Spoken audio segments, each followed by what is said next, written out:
मालिकेच्या येणाऱ्या पुढील काही भागामध्ये आपल्याला जबरदस्त असा ट्विस्ट पाहायला मिळणार आहे.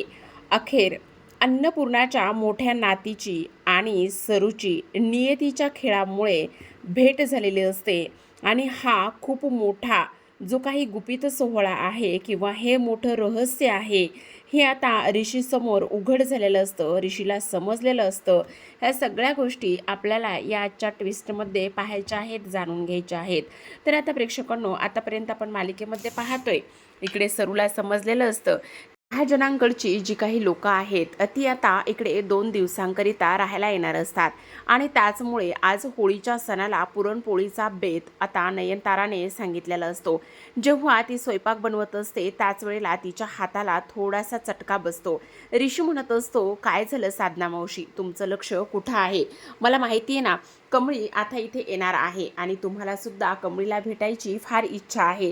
तुम्ही काळजी करू नका, काही जरी झालं ना तरी सुद्धा मी तुमची आणि कमळीची भेट घडवून आणेल. त्याच वेळेला ती म्हणत असते, हो पण तरीसुद्धा मला ती भेटेल ना? हो नक्की भेटेल. पण आता ऋषी निघून जातो आणि तेव्हा साधना म्हणजे सरू इथे विचार करत असते, नाही, काही झालं तरी मला कमळीसमोर यायला नको किंवा महाजनांच्या कोणत्याच लोकांसमोर मला येता कामा नये. कारण इकडे कामिनी, त्याचबरोबर रागिनी आणि तिची ती मुलगी, ह्या तिघी जणी असतील आणि मग जर मी त्यांच्यासमोर आले तर काय करू? नाही, काहीतरी कारण सांगते आणि बरं नाही वाटत म्हणून 2 दिवस घरातच झोपून राहते. पण हे सगळं काही होत असताना इथे पाहुणे आणि त्यानंतर ह्या लोकांची दगदग होईल, मग माझी ह्यांना मदत होणार नाही. मग काय करावं हा विचारसुद्धा तिच्या मनामध्ये येतो. आता उद्या तर कमळी येणार आहे, पण काय करू? माझी आणि कमळीची भेट होईल का? मला सुद्धा माझ्या पोरीला भेटायची फार इच्छा आहे, पण ती सुखरूप आहे हीच गोष्ट माझ्यासाठी सुद्धा तेवढीच महत्त्वाची आहे, असं सुद्धा आता इकडे ती बोलू लागते. इकडे आता दुसऱ्या बाजूला आपण पाहतो, महाजनांच्या घरचे सगळेजण इथे आलेले असतात, पण कामिनीच्या मनामध्ये मात्र वेगळ्याच गोष्टी सुरू असतात. कामिनीला एक करायचं असतं की काही जरी झालं ना तरी सुद्धा कमळी ही अन्नपूर्णाची मोठी नात नाही आणि हे सत्य तिला उघड करायचं असतं. त्याचमुळे तिचे सगळे प्रयत्न सुरू असतात. पण नेहमीप्रमाणे अनिका मात्र इथे माती खाते आणि अनिका इकडे कामिनीचा जो काही मास्टर प्लॅन आहे तो मास्टर प्लॅन इकडे ती आता निंगीसमोर उघड करते आणि निंगीसमोर उघड केल्यानंतर कामिनीचा हा सर्वांसमोर कमळी ही अन्नपूर्णाची मोठी नात नाही हे सगळं उघड करण्याचा प्लॅन फ्लॉप होतो. आता तिथे जो काही आपला निंगीचा भाऊ आहे बंड्या, तो सुद्धा आलेला असतो आणि बंड्याला मुद्दामच आता इकडे कामिनी एक काम सांगते आणि ते म्हणजेच की गाडीमध्ये माझ्या चपला आहेत, त्या चपला गाडीतल्या तू घेऊन ये आणि त्या गाडीतल्या चपला घेऊन आल्यानंतर इथे ह्या चपला गाडीमध्ये नेऊन ठेव, असं हे भंगार काम ती सांगत असते. त्याच वेळेला कमळी आता इथे मध्ये पडते आणि म्हणत असते, ही असली कामं माझा भाऊ अजिबात करणार नाही. तो काय ही तुमची असली कामं फडतूस कामं करायला आला आहे का? तुम्ही काहीही काम सांगाल आणि तो ते काम करेल, असं अजिबातच होणार नाही. त्याच वेळेला आता कामिनी तिला म्हणत असते, हे काम तर तू सुद्धा इथे करू शकतेस. त्याच वेळेला कमळी म्हणत असते, बाद झाली तुमची कडवजी ही नाटकं. आता अन्नपूर्णा मात्र म्हणत असते, काय चाललंय तुझं हे सगळं? कामिनी, आपण पाहुण्यांच्या घरी आलेलो आहोत आणि कमळीसोबत कसं बोलायचं, काय करायचं ह्या गोष्टी तुला समजत नाहीत का? किंवा तुझी हिंमत कशी होती हे सगळं काही बोलण्याची? असं इथे आता ती तिला बोलत असते. पण तरीसुद्धा कामिनी काही शांत बसत नाही आणि त्याच वेळेला कमळीला सुद्धा बरंच काही घालून पाडून बोलत असते. पण आता इकडे अन्नपूर्णा शांत बसत नाही, कारण अन्नपूर्णाला प्रचंड प्रमाणात किंवा इथे खरं माहिती असतं की इथे काही जरी झालं तरी कमळीच त्यांची मुलगी आहे, नाता आहे म्हणून. दुसऱ्या बाजूला आपण पाहतो की आता इकडे सरू ही तिच्या खोलीमध्ये असते. कमळीचा फोटो हातामध्ये घेऊन बसलेली असते. सर्व पुरणपोळीचा स्वयंपाक बनवलेला असतो आणि खोलीतून बाहेर निघत नाही. देवी तुळजाईकडे प्रार्थना करते, दुरून तरी माझ्या कमळीला मला पाहता यावं अशी तिची इच्छा असते.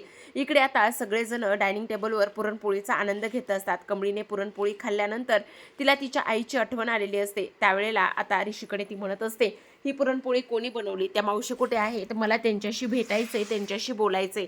त्याच वेळेला ऋषी आणि त्याचबरोबर इकडे आता नयनतारा हे दोघेही जण म्हणत असतात, अगं त्यांच्या ना हाताला थोडंसं भाजलेलं आहे, त्यामुळे त्यांना तिकडे बाहेर त्यांच्या खोलीमध्ये झोपलेल्या आहेत. त्याच वेळेला आता इकडे नयनतारा सरूसाठी इकडे जेवणाचं ताट पाठवत असते आणि तेव्हा ती इकडे खायची तर तिची इच्छा नसते. काही जरी झालं ना तरीसुद्धा तिला एकच काम करायचं असतं आणि ते म्हणजे की तिला आज तिच्या मुलीला, तिच्या कमळीला भेटायचं असतं, पाहायचं असतं. म्हणूनच तिचे ते सर्व काही प्रयत्न इथे सुरू असतात.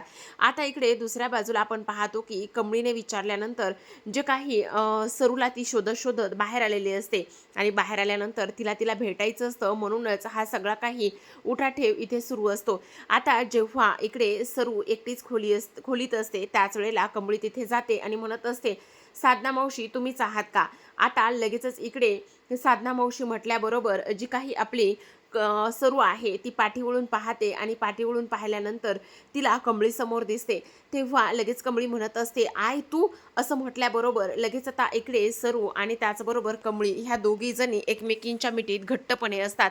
त्याच वेळेला इकडे तू कशा पद्धतीने, असं इकडे ती म्हणते. दोघी जणी एकमेकींना मिठी मारत असतात. ऋषी मात्र इकडे शोधत शोधत आलेला असतो आणि त्याच वेळेला आता सरू कमळीला सांगत असते, मी तुला शोधत शोधत इथपर्यंत आले. ऋषी साहेबांच्या गाडीसमोर येऊन माझा अपघात झाला, त्यांनी मला इथे घेऊन आली. ही लोक खूप भल्या मनाची आहेत, मोठ्या मनाची आहेत. त्याच वेळेला आता इकडे कमळी म्हणत असते, अगं आई पण तू इथे का राहिलीस, आणि तुला तर मी खूप मोठी माती खाल्ली ग आई. इकडे मी त्यांची मोठी नात म्हणून त्यांच्या घरी गेले. त्याच वेळेला आता इकडे सरू म्हणत असते, अगं वेडाबाई तू अगदी बरोबर केलंयस, तू काही एक चुकीचं केलेलं नाहीयेस. तू त्यांच्या घरी गेलीस म्हणजे तू तुझ्या हक्काच्या घरी गेलीस, म्हणजे राजन महाजन हा तुझा बा आहे. असं म्हटल्यानंतर कमळीच्या पायाखालची जमीनच सरकते आणि तेव्हा तो लहानपणीचा फोटो, आता इकडे जी काही सरू आहे ती सरू इकडे कमळीला तो फोटो दाखवत असते आणि त्याच वेळेला तिथे आता ऋषी आलेला असतो. ऋषी जेव्हा येतो तेव्हा मात्र हे सगळं काही तो पाहतच असतो. त्याला तर खूप मोठा धक्का बसतो की इकडे कमळी खरंच गौरी आणि त्याचबरोबर राजनची मुलगी आहे, म्हणजे ह्या ज्या साधना मावशी आहेत त्याच खऱ्या गौरी काकू आहेत, असा विचार आता ऋषीच्या मनामध्ये येतो. पण तो आत्ताच हे गुपित कोणालाही न सांगण्याचा निर्णय घेत असतो. इकडे आता कमळी विचारत असते, अगं आई पण तू इथे काय करतेस, आणि तेव्हा ती म्हणत असते, मग काय करू, मला तुला भेटायची फार इच्छा होती आणि म्हणूनच मी गावाकडे गेले नाही, म्हणूनच इथेच राहायला लागलेले आहे. नयनतारा मॅडमने मला गावाकडे जाऊ दिलं नाही. पण कमळे तुला एक गोष्ट सांगू का, तू त्यांच्या घरामध्ये गेलीस, तू त्यांना असं सांगितलंस ना की तू त्यांची खोटी नात आहेस, पण तसंच हे जे सांगितलंयस ना ते मात्र फार धोक्याचं आहे. त्यांना जर समजलं की तू त्यांची खरी नात आहेस तर त्या तुला मारून टाकतील. ती कामिनी एक नंबरची हरामखोर आहे, ती खूप बेकार बाई आहे, असं सुद्धा ती तिला सांगत असते. त्याच वेळेला इकडे आता कमळी म्हणत असते, आई तू काळजी करू नको, सगळं काही ठीक होईल. आता ऋषी तिथे आलेला असतो. ऋषी तिथे आल्याबरोबर तो म्हणत असतो, झाली का तुम्हा दोघींची भेट? त्याच वेळेला कमळी म्हणत असते, हो ऋषी सर झाली भेट. साधना मावशींना भेटून मला तर फार बरं वाटलं, कारण ह्या दोघींनी ठरवलेलं असतं की काही जरी झालं ना तरी सुद्धा आपण ह्या सर्व गोष्टी कोणालाही सांगायच्या नाहीयेत आणि आई तू इथेच राहा, असं सुद्धा सांगितलेलं असतं. त्याच वेळेला आता इकडे ऋषीला तर सगळं माहिती असतं, पण तो पाहत असतो हे लोक मला कधीपर्यंत सांगत नाहीत आणि जोपर्यंत ही लोक मला ह्या सगळ्या गोष्टी सांगत नाही तोपर्यंत मी काहीही बोलणार नाही, असं सुद्धा आता इकडे त्याने ठरवलेलं असतं. त्याच वेळेला आता इकडे पुन्हा एकदा कमळी इथे जी काही सरू आहे तिची आई तिला घट्ट मिठी मारते आणि त्यानंतर तिथून ती निघून गेलेली असते. तर पाहत राहा कमळी. भेटूयात पुन्हा एका अशाच नवीन ट्विस्ट सोबत. तोपर्यंत धन्यवाद.